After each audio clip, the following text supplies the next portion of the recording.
Why did we have to have Oishi's inner dialogue for that whole thing? I'm out of throat lube. I'm out. It's all gone. It's all been drank.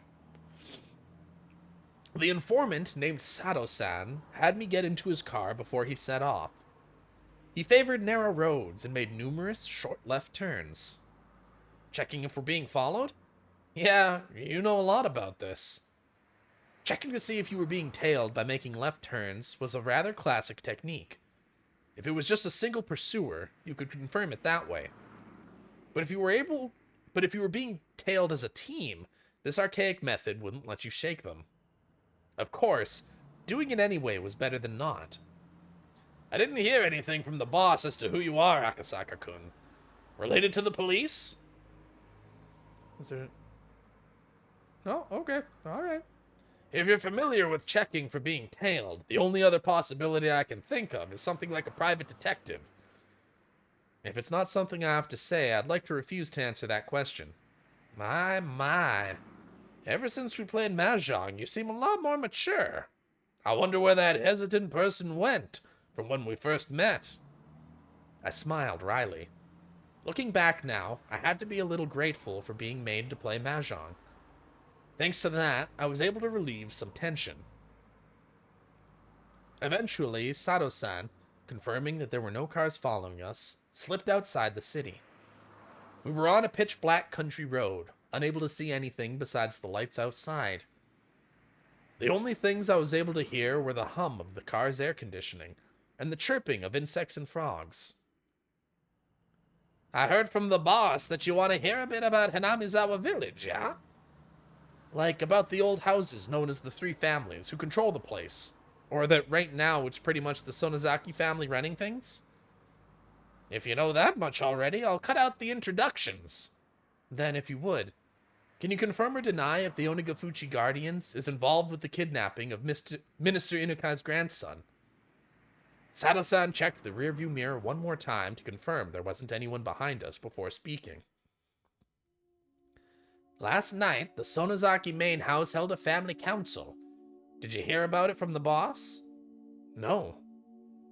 If it was a normal meeting, then it would just be all the relatives coming together over a nice cup of tea or something. But a family council held by the main house isn't quite so relaxed.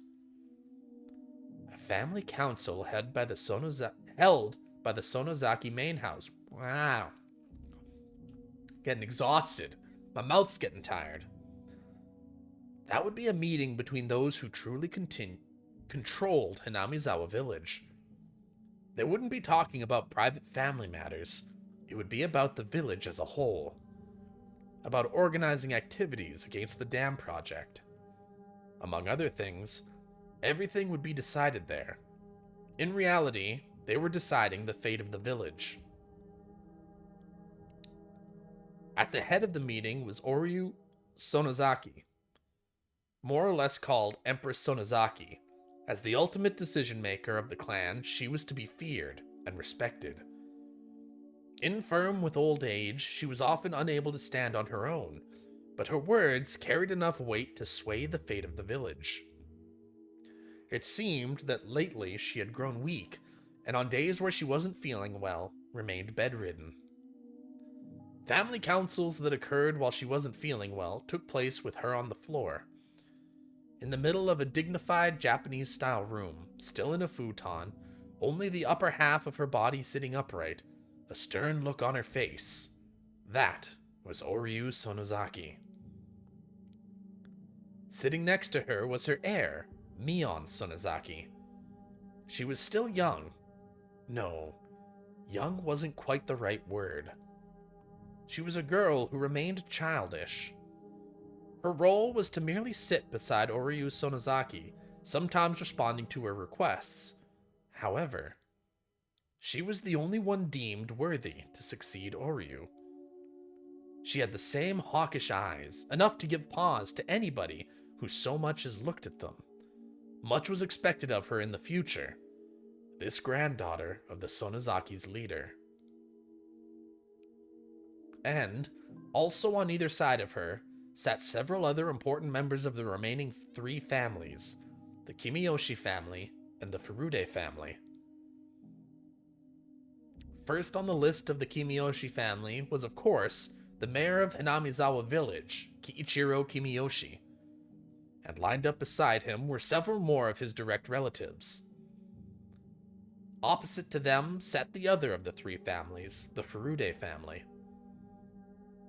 The Furude family was only comprised of the family of a Shinto priest, so the only ones sitting there were said priest, his wife, and their daughter, Rika. Rika was doted on by many of the older folks in the village, and it seemed that Oryu was no exception. While the stress from just attending a family council was said to be enough to shorten her lifespan by 3 days, it seemed like Rika was the only one exempt from that. No matter how charged the atmosphere was around her, she paid it no mind, instead humming along as she doodled in a sketchbook. In fact, the night before, lying on her stomach while humming and doodling, she nonchalantly tucked her legs into Oryu's futon like it was a kotatsu. All this was the three families.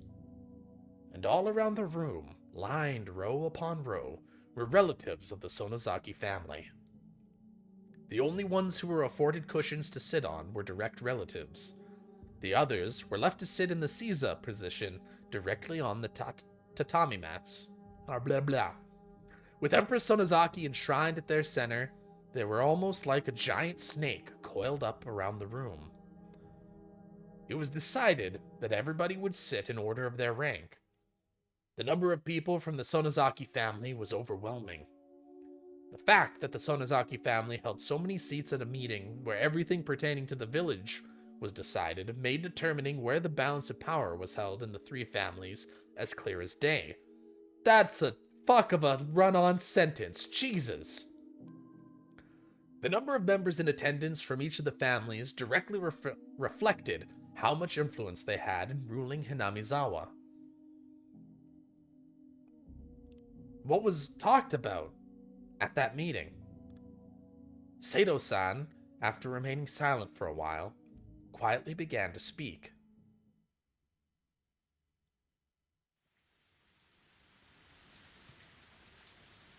Wasn't our monetary gift of appreciation to the media a little large?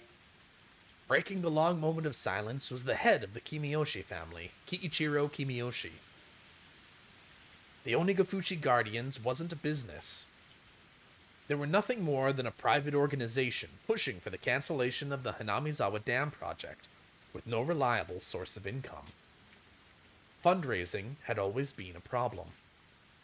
When they first started operating, they had managed to collect a sizable amount of funds through donations, but as the conflict dragged on, that amount was steadily declining. This isn't an era where you can get what you want just by throwing rocks. It's very important you don't underestimate the power of the media. We want to borrow some of that down the road. The expressions of the people related to the Sonozaki family were sullen, as the one who suggested that they should borrow that power was the family head, Oryu Sonozaki. The battle wasn't just about force of arms. In this civilized age, there were civilized methods of fighting. Oryu suggested that creating a strategy incorporating the mass media.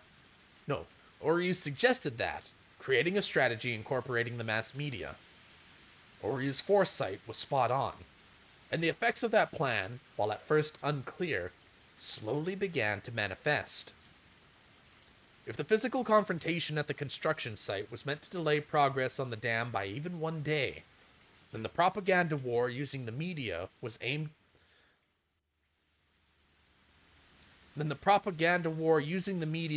at attacking the dam project itself. Weird. Having some reading comprehension issues. I'm tired.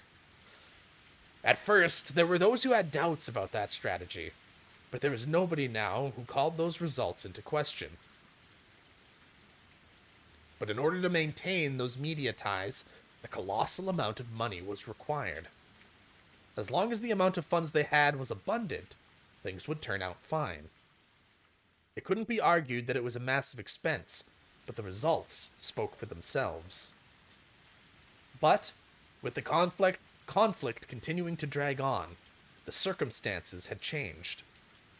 The head of the Sonozaki family, no, the one who sat at the pinnacle of the Hinamizawa's three families, Oryu, had suggested the idea herself, so it was already untouchable, and continued to be allowed to drain from the budget.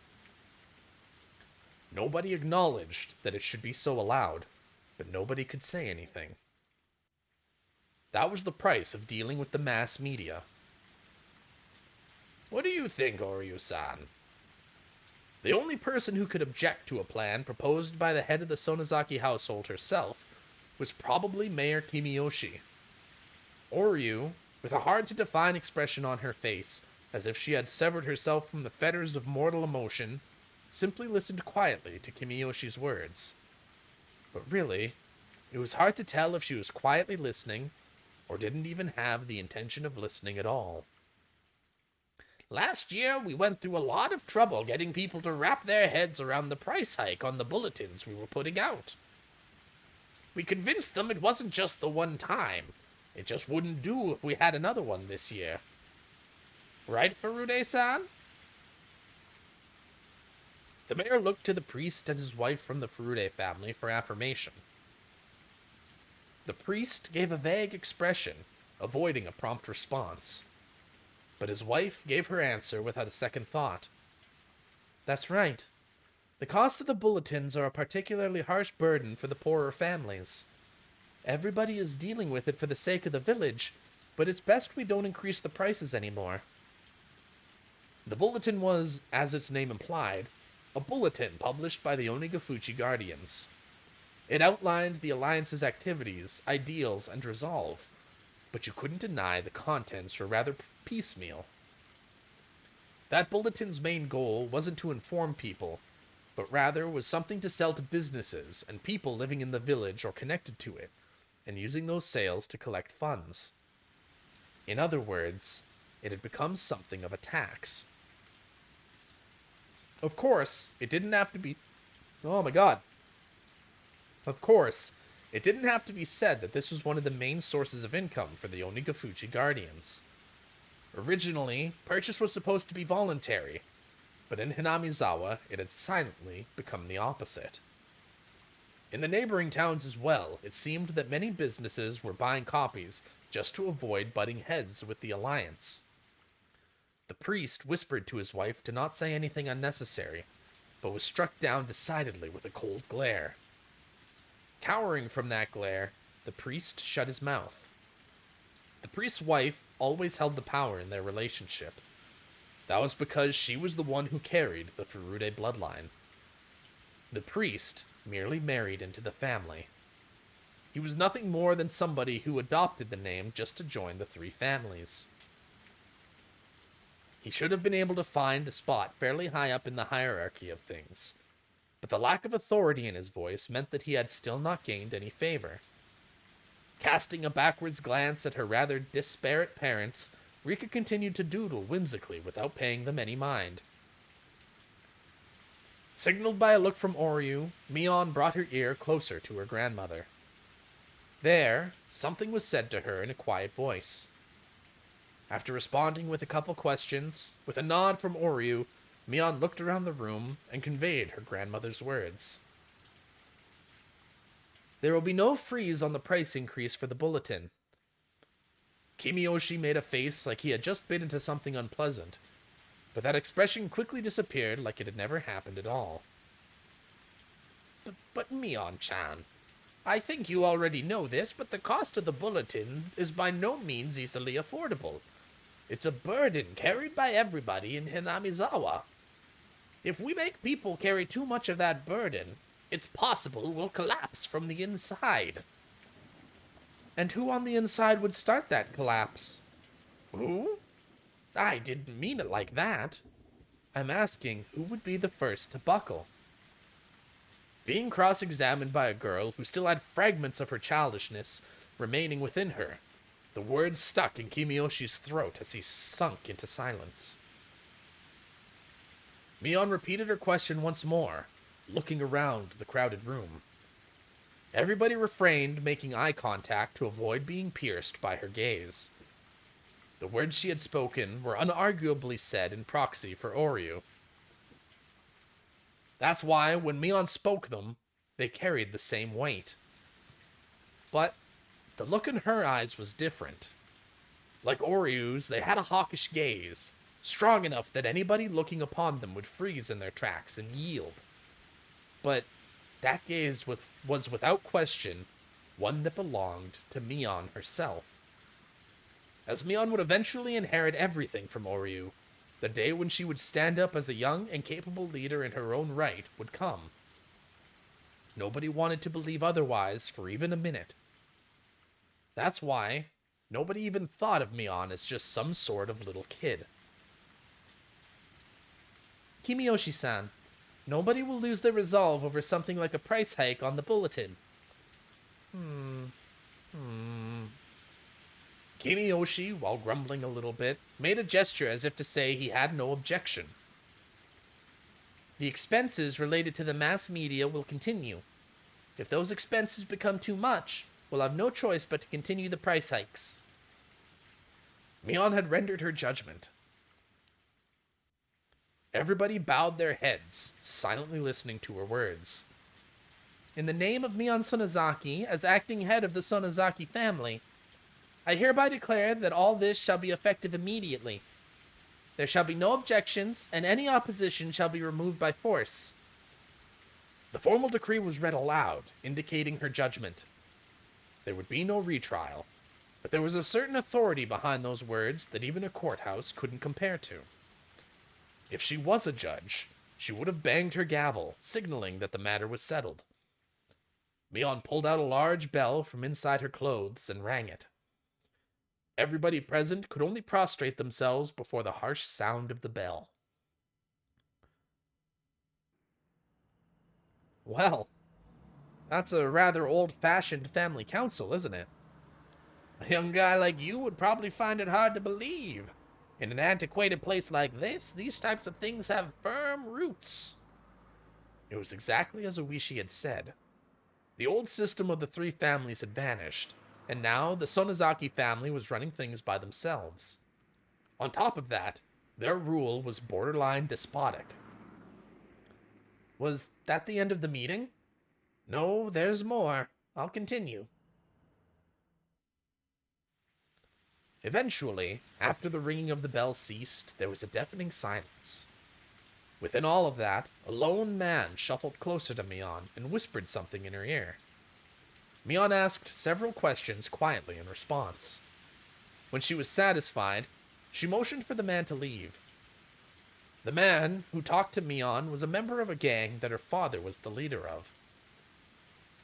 That organization had the entire area of Shishiboni City under its control, so it was quite well known even here. Of course, this was talking about the criminal underworld, so it's not like just anybody would know. But just showing a patch with the gang symbol on it was enough to resolve any disputes in the neighborhood. Mion's biological father, Oryu, was her daughter's husband. The power of that man's gang was the driving force that controlled the dark underbelly of the Onigafuchi Guardians. And so that man, from his position as the next in line to control the three families, continued to coerce everybody around him with his unconventional presence. Mion exchanged a look with her father. Was it okay for her to tell what she just heard directly to Oryu? It looked like she was asking him that question. Her father gently, but firmly, nodded his response. Mion also nodded, then sidled up to Oryu and informed her of something. Eventually, Mion finished conveying her message, separated herself from Oryu, and fixed her posture, waiting for Oryu to signal her response. It wasn't often that Oryu showed any emotion. That's why, when she started to laugh quietly, a vague sense of uneasiness crept over everybody in the room. That's quite the conundrum, isn't it? Oryu was laughing so happily that Kimiyoshi had to hesitantly ask. What is it, Oryu-san? In this If this land is like a mother to us, then this business with the dam is like somebody threatening our mother's life, isn't it? Kimiyoshi, unable to comprehend the meaning of her words, looked confused. Oryu, with a wide grin on her face, turned towards everybody and addressed them in a clarion voice. The minister behind the dam project is apparently rattled over the kidnapping of his grandson. That makes us even.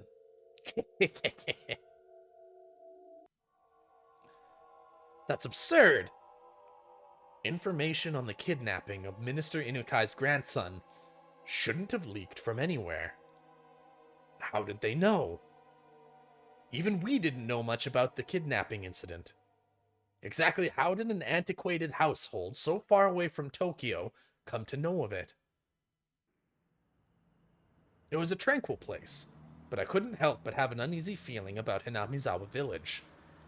At some point, I had mentally filed this place away as unrelated to the incident at hand. That mental paperwork had just blown away in the wind.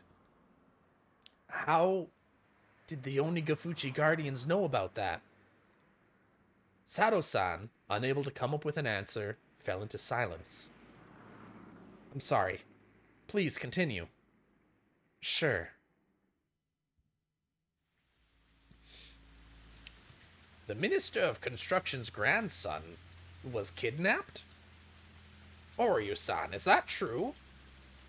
That major of an incident was nowhere to be seen in the newspapers or on TV. But, in Hinamizawa, there was nothing strange about Oryu knowing something that the rest of the world didn't. Our pain is the pain of losing a mother. I don't think it completely makes up for it, but the pain of losing a grandchild... He'll have to bear with that one for a bit, don't you think? The last question wasn't addressed to anybody in particular. It was as if she was looking for consensus. Still, land and a human child are different things. I don't mind hiding him here, but I want no harm to befall him. The child isn't to blame. Make sure to keep that in mind. That means that the Onigafuchi Guardians were involved in the kidnapping? I can't say for certain. Why? Even though their leader, Oryu, was clearly giving orders on the treatment of the kidnapped child. Lad, you see, this is what the Sonozaki family always does. Always does. What do you mean by that? Let's say there was a particular problem. One that wasn't exactly favorable for the Sonozaki family. If Oryu shows concern over that particular problem, hearing that, somebody who attended the family council would be helpful. As a result, Oryu's wish would be granted. However, neither Oryu or anybody else would know who actually did it. With this kind of clever ploy, the Sonozaki family was able to manipulate events even though they had their hands laid out on the table. Then, that means that somebody who was at the family council was the culprit? Or there's the possibility that there was never a culprit in the first place. Oryu herself, in that room of people, didn't explicitly say that somebody pulled off the kidnapping. She was just giving her opinion. It was an odd and unpleasantly secretive way of doing things. Were they involved, or weren't they? I couldn't see beyond the veil. This much, however, I could say with certainty. This kidnapping was an ironclad secret. No matter how high a position somebody was in, even they wouldn't know about it. If there was somebody who would know about it, they would be connected to public safety. In other words, one of us. The only other option for people connected to the case itself, including the minister, there would be people affected by the incident. Or the people that committed it. In any case, there was no way an old household in a place removed from Tokyo by over 6 hours of highway travel should know about it. Them knowing it all was already strange. My suspicions began to accumulate, like falling snow. That's as much as Oryu said in regards to the kidnapping. Hopefully what you wanted to find out was in there. After this, it's up to you.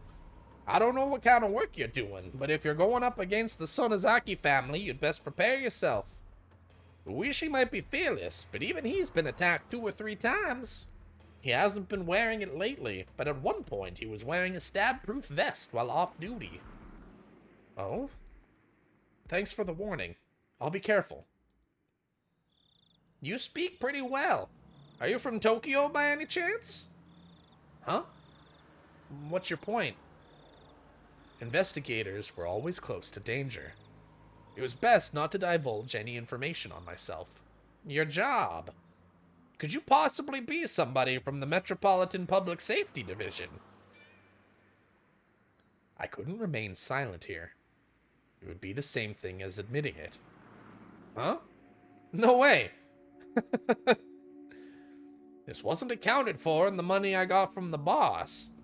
But as somebody who played at the same table today, I'll give you this one as a freebie. After Oryu talked about the kidnapping, there was one other topic that came up. Another topic that Oryu brought up. And right before he told me this, Sato-san asked if I was from the Metropolitan Public Safety Division. In other words, what those 2 things meant caused a chill to run up my spine. So you see, that in order to investigate the kidnapping of the minister's grandson, there's word that there will be an investigator from public safety dispatched all the way from Tokyo. An investigator from public safety? They can't be reckless and make a big deal over the kidnapping, so it seems the Metropolitan Public Safety Division is investigating this on their own. Ain't that grand? What is it? Rika, who had been drawing the entire time and was completely uninterested in the conversation up until now, looked at Oryu with an interested face as soon as the topic of public safety came up. Did the Metropolitan Police come? Oh, so Rika-chama knows about the Metropolitan Police Department. That's very admirable. Who came? Is there anybody that knows what kind of guy from public safety came here? Mion's father raised his hand slightly. I hear that it's a nice young piece of fresh meat. Fresh meat? Is it nice and tender? Yeah, it is. Fresh meat. Mion's father smiled wryly as he answered Rika's question. Tender and tasty? Yeah. Tender and tasty. Rika smiled with interest. Why did Rika suddenly act interested only when it came to this topic? That was a question that apparently nobody had the answer to. Does Rika-chama know something about this man? Oh, I don't know. After her rather flat reply, Rika buried herself underneath Oryu's futon again. But when she buried herself there, Rika no longer started drawing again. Instead, she was making an expression like she was deep in contemplation. What shall we do about him, Mother? Mion's father posed the question. He had the type of uncouth expression on his face indicating that, given the order, he could snuff the problem out at any time. He came all the way to Hinamizawa. Let him take it easy for a little while. So you're saying to just let him go around as he pleases? Mion's father asked in response. Oryu smiled thinly as she responded. Leave him alone. But if he starts causing too much mischief, when that happens, don't hold back. I don't enjoy being taken lightly. Is what they talked about, apparently. It couldn't be that you're that fresh meat from the Metropolitan Police, are you? It couldn't be. The sensation of cold, bristling fear began to crawl its way up my back. This family council took place last night. In other words, yesterday. Then, today, when I was dressed up as a tourist headed towards Hinamizawa, my cover was already blown. When I remembered the first person I met when I got to the bus stop, I couldn't breathe. The person at the family council who expressed interest in the man being dispatched from the Metropolitan Police, Rika Furude. And then, the person who was waiting for me the whole time in the bus shelter, Rika Furude. It was an unthinkable image. No, it was a delusion. When we met at that bus shelter, did Rika-chan already know my true identity? Did she know that I was Akasaka, dispatched from the Metropolitan Police Department, and come to meet me? Then, including Mayor Kimiyoshi, every villager that I met, everybody knew, but just pretended not to? Because Oryu had given instructions not to interfere? Thinking about it logically, it didn't seem possible. I met quite a number of people. If there's people that are good at acting, then there's people who are bad at hiding things. If there was that many people, then there should have been somebody among them who knew I was from public safety and couldn't hide their hostility. However, I didn't feel any presence like that. But then, even still, why did Oryu tell them to leave me alone? Was it because if they were careless about it, it would only raise more suspicion? Or was it because they believed a rookie like me wouldn't be able to find anything? Akasaka is a coward. I recalled that strange voice, which could only make me believe that Rika-chan had been possessed. That unknown entity, no matter how you looked at it, knew my true identity from the get-go. And then, how did it warn me again?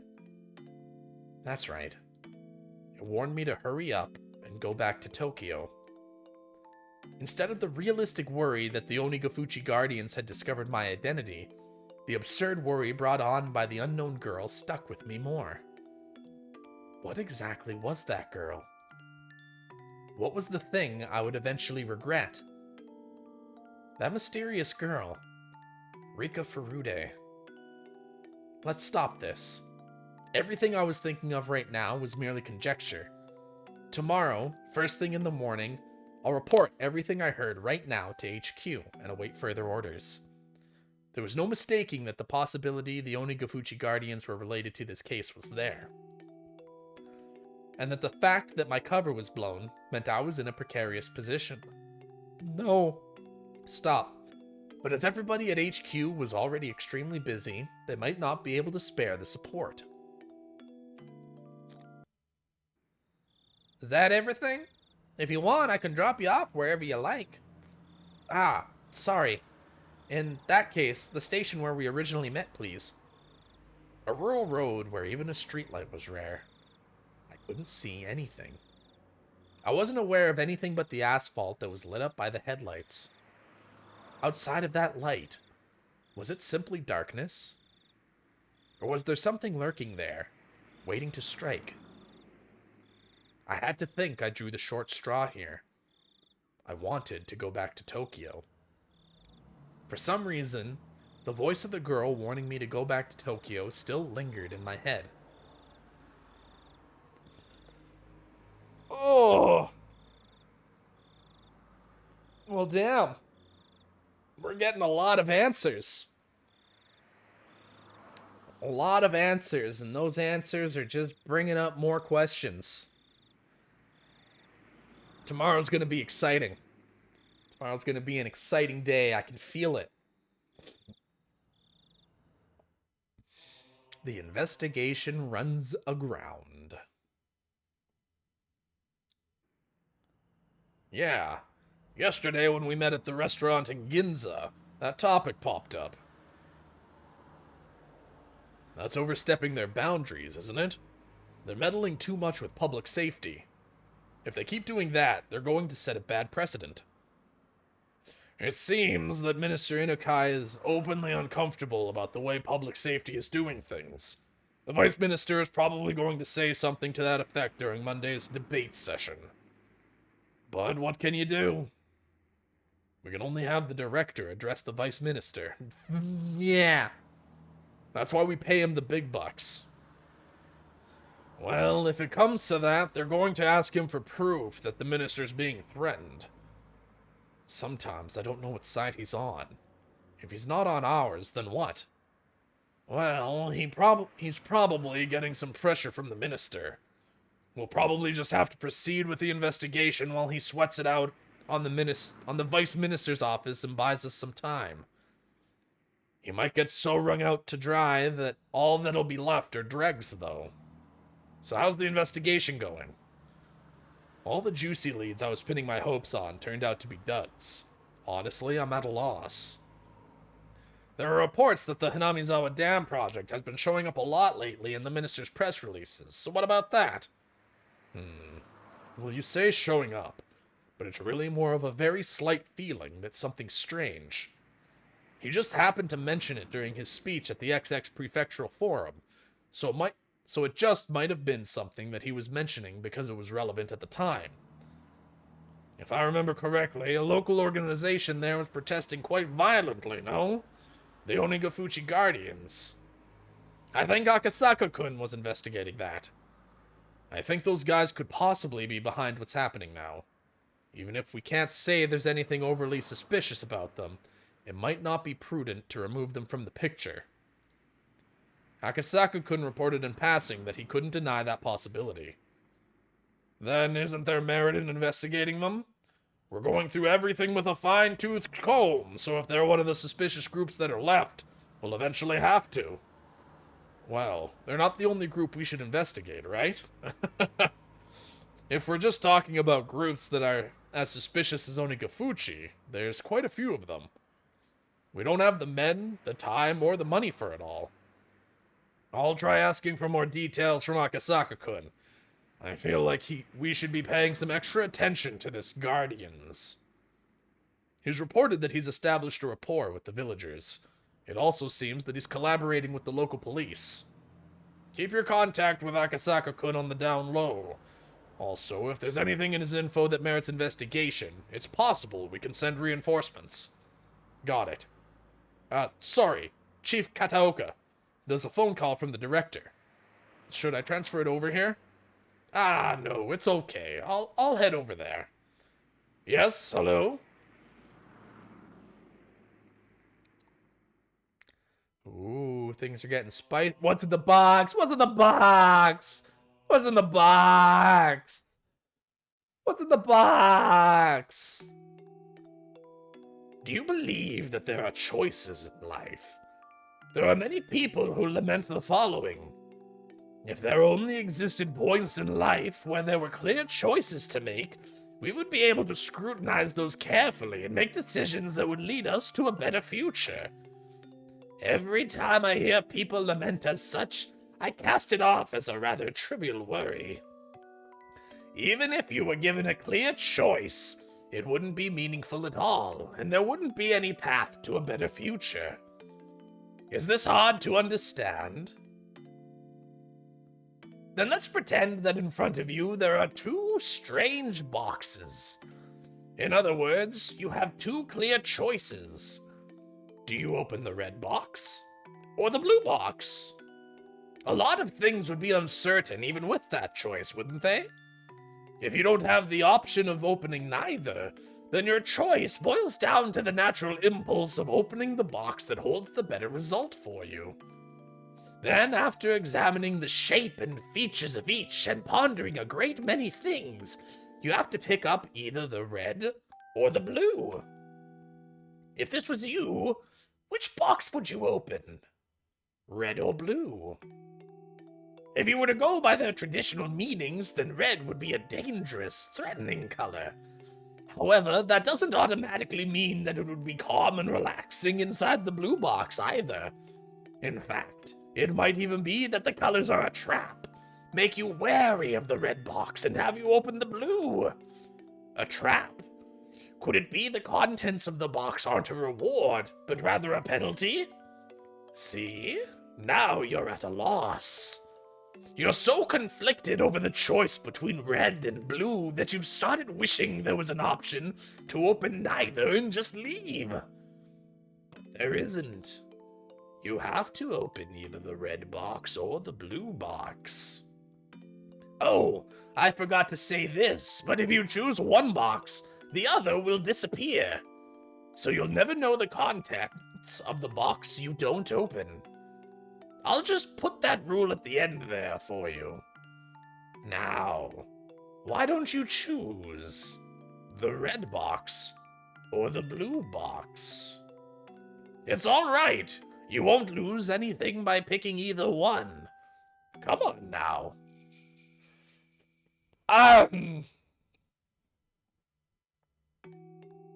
Oh, I mean, I'm probably not gonna be able to just reload this and pick the other box, am I? It's just gonna have high. Oh, you can't just do that to me, game. I'm 4 chapters in, and you give me one choice about a red box and a blue box with nothing else about the boxes? I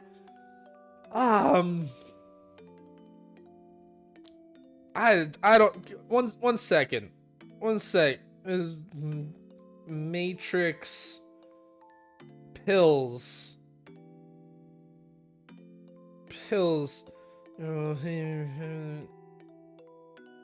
Life-changing truth.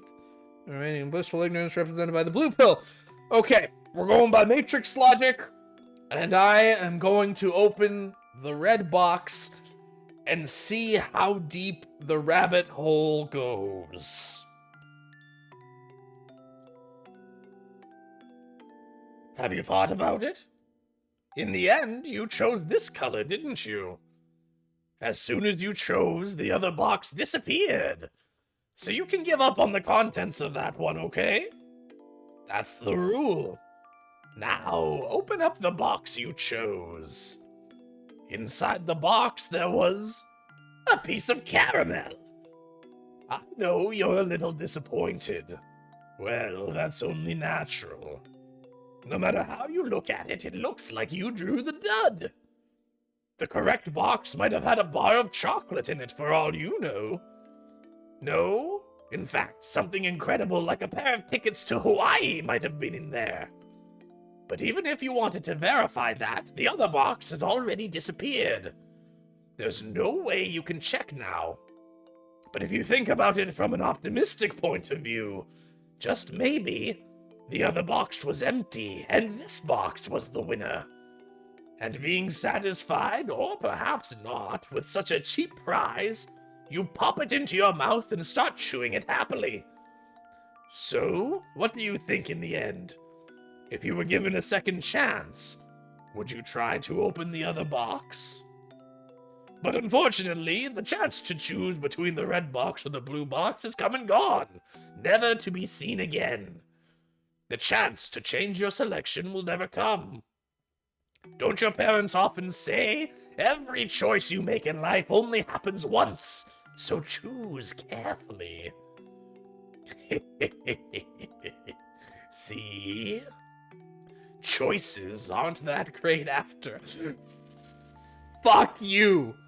Oh, fuck, I've been complaining about the lack of choices, and you're gonna do me like this? I'm really glad I made this random tips narrator the Joker. It's given me someone who I can really hate and detest. Oh, wow. Oh, that was a voice crack and a half. My throat's definitely giving out from all the rasp going on today. Oh, I'm upset. Let's continue. Aren't you a little disillusioned now?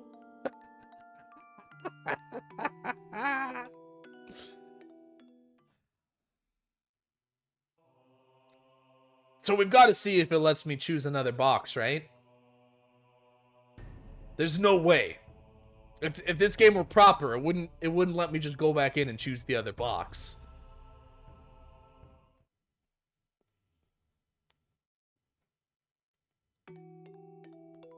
There are choices. Okay, so skip. We can just skip everything. Interesting. Well, let's go ahead and open the blue box. Have you thought about it? In the end, you chose this color, didn't you? Oh, is it exactly the same? Now open the box you chose. Inside the box, there was a stick of chewing gum. Right now, you're thinking, that's it? That's right. The contents of the red box and the blue box were a piece of caramel and a stick of chewing gum. It does know. It does know I picked the other box. You might have thought you made the wrong choice before, but now, seeing them together like this, you can't really say that either choice was the wrong one. Well, I guess everybody has their personal preferences. If you prefer caramel to gum, for example, you're definitely thinking of choosing to open the box again based on that preference. The clear choices you wanted were basically this. The selfish desire to open up both boxes and compare the contents, then pick the one that most suited to you. But you see, reality is the same as this game. If you pick one, the one you didn't choose disappears, so there's no way you could check the result. If at that time, if you had done this, or perhaps if you had done that, then it wouldn't be hard to imagine that you could be happier, or perhaps less happy, than you are right now. In the end, you only have the pleasure of approving of or being disappointed by the choice that you did make. But that's fine. After all, didn't you enjoy the thrill of making the choice? If, like now, you knew the contents of both boxes, then the choice between the red box or the blue box would just be a waste of time. Because instead of this boring game about boxes, you could be looking at the quickly changing evening summer sky, listening for the distant sound of thunder, and pondering if it's going to rain or not. That would be much more fun.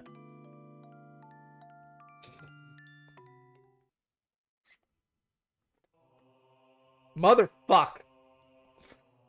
Oh, this game read me like a fucking book. This game read me more than I am reading this fucking book. I am more of a book to this game than this game is a book to me. And that's fucked. That's fucked, and I don't know how I feel about it.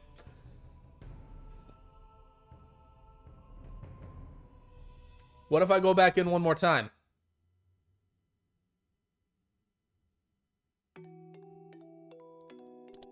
I do believe there are choices. And so now if I open the red box... Okay, there's nothing new. Alright. That was a fantastic little tidbit. I loved that. That was just the game speaking to me. And that was perfect. That was exactly what I needed for this whole game. They could have opened with this. They could have finished chapter 1 with this little spiel, and I'd have been set for the rest of the series. I would have been totally gung-ho. Man, that was fantastic. That's been my favorite tip by far. Favorite tip by far. That was incredible. Uh-huh. Yes. So the wake will be from 6 p.m. tomorrow, and the service will be the day after from noon until 1. The venue will be Okinomiya Ceremony Hall. I see. It's Deputy Mayor Ikazawa's grandson's funeral we're talking about. We have to pay our respects. Mion, I'll have you go in my stead. Okay, got it. Should I wear mourning clothes? How much should I bring for the funeral offering? You can go in your school uniform. Make sure you button it up properly. For the money, 100,000 yen. They've done a lot for us. Mion quietly whistled in awe at the exorbitant amount of money her grandmother was offering. Ikazawa-san's been a prudent person ever since his days as head of the Okinomiya municipal office. Even if those government types paid me a visit, they'd always stay outside. But whenever I offered Ikazawa-san a cup of tea, he'd come inside and carefully listen to what I had to say.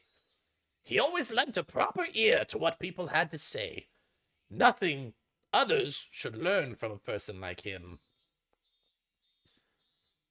The two guests made a show of nodding, making it clear they were paying attention as Oryu reminisced. The sight of them trying not to get on Oryu's bad side was humorous enough to elicit laughter from Mion occasionally. How young was Deputy Mayor Ikazawa's grandson when he died? 11 years old, apparently. Oryu closed her eyes and shook her head lightly, lamenting the loss of such a young life. If I recall correctly, he said he only had one grandchild. How sad. There's nothing worse for a parent than outliving their offspring. You're really nice to other people, Granny. If Shion or I died, would you be this sad? Don't be stupid. Saying something like that is bad luck. Having got the reaction she expected, Mion cackled. The two guests, unsure if they were supposed to laugh along, instead forced awkward smiles. We'll take our leave for today, then. We'll be by tomorrow evening at 5 to pick you up. Until then, please excuse us. After bowing their heads repeatedly, the guests left by the front door. Mion saw them off, waving her little hand goodbye. They're gone. Must be rough for them to pay you a courtesy visit, Granny. It could have been fine if they just broke the news over the phone. Well, it was true that Oryu Sonozaki was a central person for both her relatives and the residents of Hinamizawa village as a whole. As a voting bloc, they numbered in the several thousands. It wasn't hard to imagine the mayor would try to pander to her. Unlike Mion, however, Oryu was looking up longingly at the sky from the veranda. What's the matter? Are you going senile? I just thought that no matter whose grandchild it was, I'd feel sorry for them. Saying that, she let out a deep sigh. Mion was let down, as normally her grandmother would have scolded her for her attitude. Mion, you know, that minister's grandson.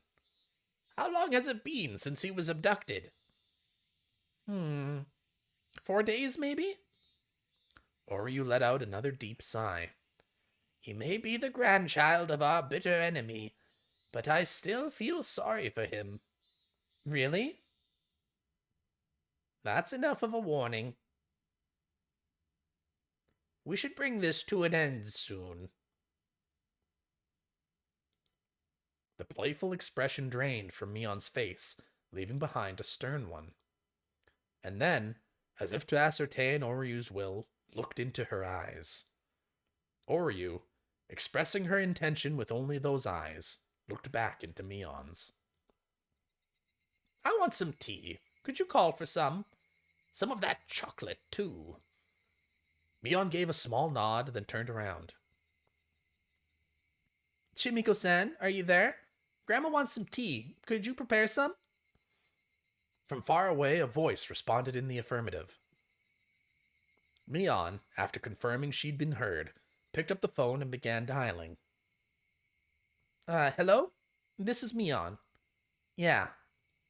Is my father there? Oh, things are heating up. This incident's getting heavy.